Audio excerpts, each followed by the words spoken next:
The film opens on planet Pandora, where Jake Sully's wife, Neytiri, is seen hunting during her pregnancy. She soon gives birth to a beautiful boy and names him Netayam, whom she and Jake proudly present to their community. They continue to live peacefully as a family and cherish their time singing songs. One day their friend faces complications during her pregnancy and dies, so they adopt her newborn daughter. With time, they also adopt a boy who was left behind by humans when they were trying to raid Pandora in the previous part. Together, the kids become inseparable. Jake raises them as equals and teaches them multiple survival skills, such as archery, fishing, and navigating forests. The period of their happiness and peacefulness comes to an end when, one night, like date night. Time away from the kids. Jake and Neytiri witness a giant human spaceship in their sky. With each step, it gets closer. It brings fear and uncertainty for the people of Pandora. Death and destruction follow immediately as the ship touches land. Fire spills from its engines like water from a glass and spreads rapidly across the forest, due to which innocent creatures in the wilderness burn to death. The spaceship unleashes an army of gigantic humanoids that kill everything in their path.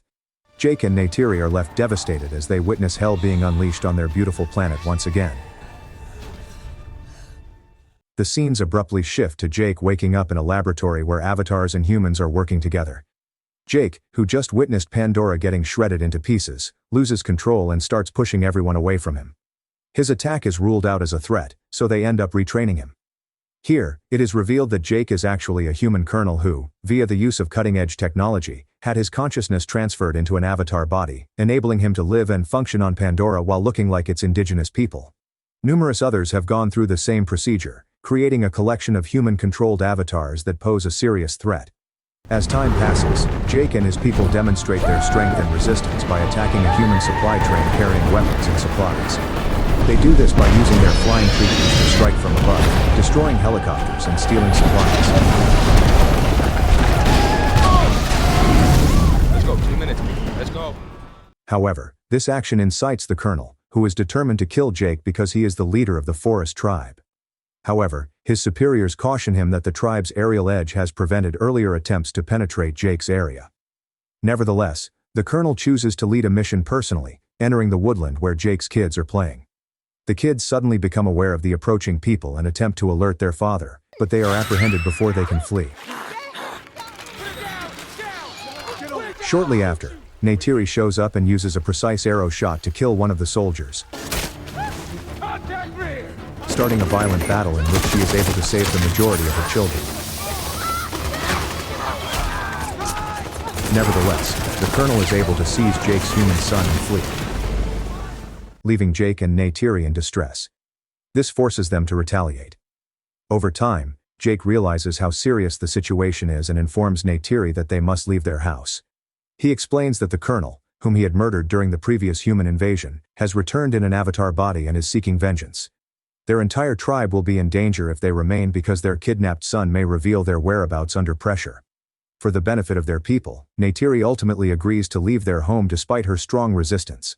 At the same time, the humans hold their kidnapped son and interrogate him in an effort to learn more about Jake's whereabouts. To coerce the boy, the colonel claims to the boy that he is his biological father and gives him a fake purpose to be by his side. He nicely tells the boy to lead them to Jake or suffer at the hands of the whitecoats, meaning the psychiatrists. Back in Pandora, Jake gathers the entire tribe and departs with them from the forest, traveling great distances on their flying creatures in quest of a safer location. At last, they arrive at a far-off coastal area where a different Na'vi community resides close to the water.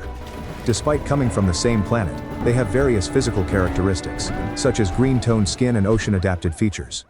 When Jake approaches them in search of refuge, the aquatic tribe mocks and rejects them, making it obvious that they don't belong by pointing out their weaker body and thinner tail. Due to this, Jake and his tribe struggle to find acceptance in a new and unknown area of their world, in addition to the threat posed by the returning humans. Shortly after, the leader of the water tribe approaches them again and raises concerns about them being the creatures of the water, making it obvious that they won't be able to survive in water. Jake emphasizes that he needs a safe place for his family and calmly asserts that they will swiftly understand.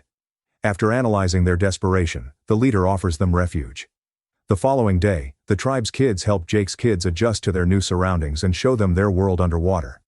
On the other hand, Jake's captured son spills the beans on their location, and we see the colonel heading out with his people right away to ambush Jake. Once again, they arrive in the forest, where they make Jake's son their interpreter. Back in the water tribe, Jake's son struggles to connect with the other kids. He tries to mate with a sea creature by connecting his hair to a sea creature, but fails epically. Others laugh at him, but still continue to teach him and his sister their ways to live. They introduce them to their water creatures and show them how to tame them.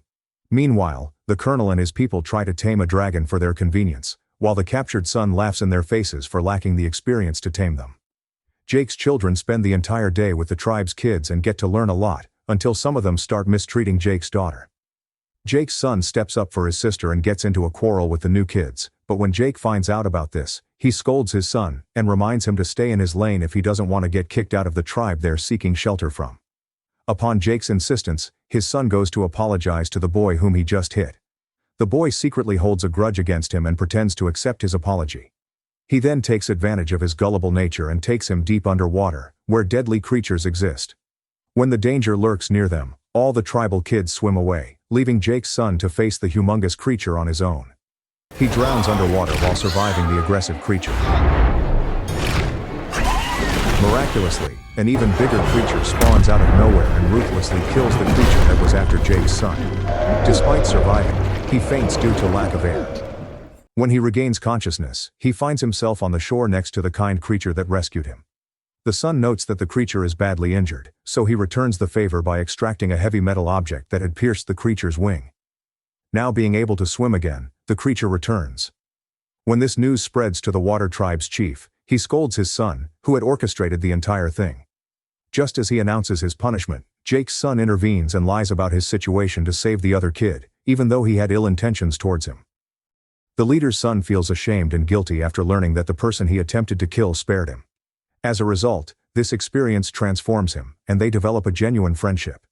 Later, Jake's son tells people that a big creature saved his life, but they don't believe him and make fun of him, so he goes back the following day to see the thing once more.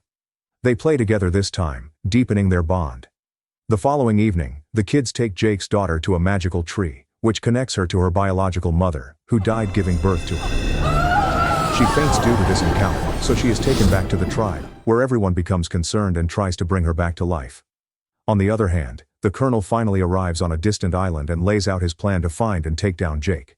While the Na'vi have fun bonding underwater, the colonel arrives at a community on the island, where he interrogates the people about Jake via his captured son, who translates their language for them. He tells the colonel that the people have no clue about who Jake is. The colonel is a paranoid man who thinks the locals are lying to him. To instill fear, he kills one of their creatures and burns down their houses, despite the captured son begging and confirming the locals' innocence.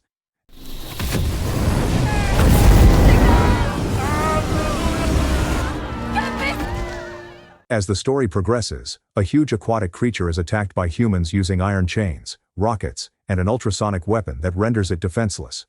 The creature is harmless and has its young with it, but the humans slaughter it mercilessly, leaving the kid to cry as they celebrate their victory. The captured boy, unable to tolerate such brutality, watches everything in silent agony.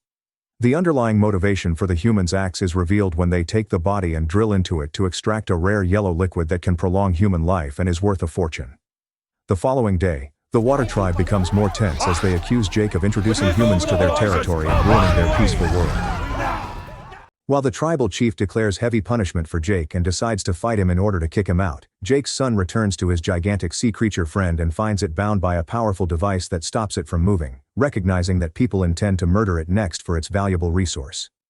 As human soldiers approach, he and the other kids cooperate to remove the gadget, and the colonel notices them from a distance. The kids work hard to liberate the friendly creature so it may flee, but the humans keep attacking, chasing, and shooting at the kids. In a stressful moment, Jake's son saves the leader's daughter from certain death. The kids are soon caught in a big net, apprehended, and transported on the ship. When Jake and the tribe leader discover that their kids are in danger, they act quickly to save them. When Jake gets there, he finds them bound in front of the colonel, who insists that Jake give himself up on his own if he wants to free them. Jake must make a tough choice, but he chooses to go alone for their protection. Luckily for him, the enormous sea creature emerges from the deep and assaults the ship, destroying everything in its path and providing Jake and the others with an opportunity to retaliate. As a result, mankind and the Na'vi engage in a bloody war in which both sides face losses and render damage. While Jake battles his way to his offspring and sets them free, the creature easily destroys smaller boats, enabling some of them to flee with their adopted human brother. You're pretty clever, don't you?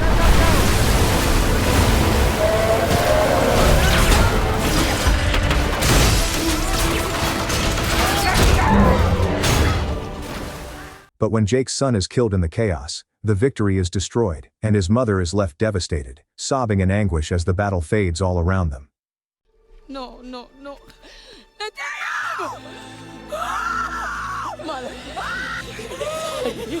Mother. Tension rises as the Colonel captures two of Jake's children once more and waits for Jake to show up so he can kill him. Soon after, Jake silently shows up there and sets off a massive explosion that instantly kills a large number of people by spreading fire everywhere. With intense rage, his wife battles with him, launching arrows and eliminating enemies without hesitation. At a crucial point, the Colonel snatches Jake's daughter and puts a knife to her throat, forcing them to drop their guns. The scenario swiftly changes when Jake's wife threatens the Colonel's son in a similar manner, causing the Colonel to release the girl first. The Colonel and Jake engage in a vicious hand-to-hand combat that lasts until Jake ultimately overwhelms him and strangles him, leaving the Colonel weak and drowning.